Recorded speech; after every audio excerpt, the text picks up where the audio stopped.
ఈరోజు పల్లీల చట్నీ తయారు చేయడానికి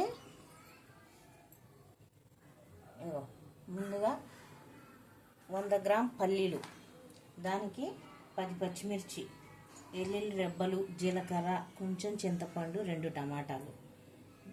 ముందుగా ప్యాన్ వేడి చేసి అందులో ఆయిల్ వేసుకొని పచ్చిమిర్చి వేపుకుందాం. వేగిన తర్వాత ప్లేట్లోకి టర్న్ చేసుకొని ఇప్పుడు పల్లీలు, టమాటాలు వేపుకోవాలి. బాగా వేగిన తర్వాత మిక్సీ పట్టేసుకోవడమే. పల్లీలు బాగా వేగాలి. దీంట్లోనే టమాటా కూడా కట్ చేసి వేసుకుంటాం. ఇలా చిన్న చిన్న ముక్కలు కట్ చేసి పల్లీలో వేసేస్తే అవి రెండు వేగిపోతాయి.